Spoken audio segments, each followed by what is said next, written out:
FC บอกอยากฟังเรื่องที่สาวแว่นไปไทยเป็นอย่างจังได้ไปไทยเฮาได้ไปไทยตั้งแต่อายุ16ปีลักเลยก็คือความทุกข์ยากลำบากนี้แหละอยู่บ้านแหละบ่มีงานเฮ็ดจักสิเฮ็ดเวียกหยังแล้วก็2เลยอยากขาวอยากงามเพราะว่าเห็นคนที่ไปไทยมาแล้วขาวและงามอยากไปเหยียบแผ่นดินไทยว่ามันสิคือกับแผ่นดินลาวบ่ตอนนั้นก็ยังบ่ทันได้ฮู้คิดหยังหลายดอกทุกคนไปทำอิฐเลยก็คือมีคนอยู่บ้านเดียวกันนี่แหละติดต่อเวียกให้ไปเฮ็ดเป็นแม่บ้านอยู่อยุธยาตอนนั้นบอกเลยว่าไร้เดียงสาสุดๆรู้สึกย่านอยู่แต่ว่าจังใดมันก็ต้องได้ไปเพราะว่าเรียนหนังสือก็บ่จบสิเรียนต่อก็บ่มีเงินพอไปก็ได้ไปเอ็ดเวียกเป็นแม่บ้านได้เฮ็ดเวียกเฮือนแล้วก็ได้เลี้ยงน้อง2คนเงินเดือน 4,000 บาทกินน้ำเพิ่นแต่ว่าห้องเพิ่นเช่าให้ตั้ง5ใกล้ๆกันหั่นแหละตื่นตั้งแต่ 6 โมงเช้ามาเฮ็ดเวียกได้กลับห้องก็ประมาณ 9 โมง 10 โมงก็คือ3 ทุ่ม 4 ทุ่มตอนนั้นก็รู้สึกว่าเวียกบ่ได้หนักอย่างหลายตื่นเช้ามาพาน้องไปอาบน้ำแต่งตัวป้อนข้าวน้องพาน้องไปโรงเรียนก็ไปน้ำแม่น้องๆหั่นแหละเนาะแต่ว่าบางมื้อก็บ่ได้ไปนำพอน้องไปโรงเรียนแล้วก็เริ่มเฮ็ดเวียกเฮือนล้างถ้วยกรอกน้ำถูพื้นล้างห้องน้ำรีดผ้าพับผ้าซักเครื่องแล้วก็เวลาเพิ่นไปเที่ยวนั่นไปเที่ยวนี่เพิ่นก็พาไปนำเฮ็ดเวียกเกือบเบิดมื้อเนาะเวลาว่างก็มีอยู่แต่บ่หลายตอนนั้นก็ยังบ่ฮู้ใช้ Facebook ใช้หยังสิโทรหาแม่ก็ต้องเติมเงินใช้โทรศัพท์เอาโทรได้น้อยเดี๋ยวนึงก็เงินเบิดเพราะว่าเบอร์ไทยกับเบอร์ลาวโทรหากันนี่เปลืองแฮงเวลาได้เงินเดือนมาก็ส่งมาหาแม่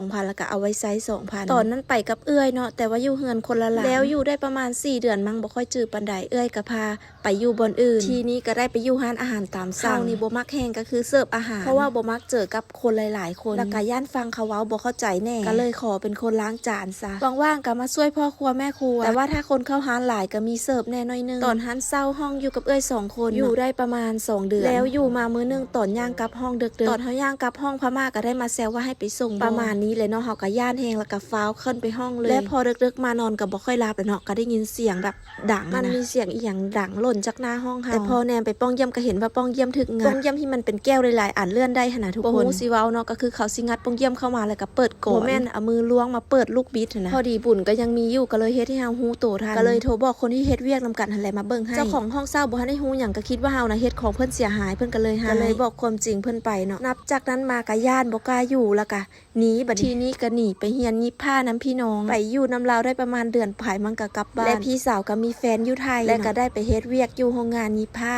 เป็นโรงงานตัดยิบชุดนักเรียนก็เลยกลับไปอยู่ไทยได้กลายเป็นสาวโรงงานยิบผ้าระหว่างนั้นก็ไปมา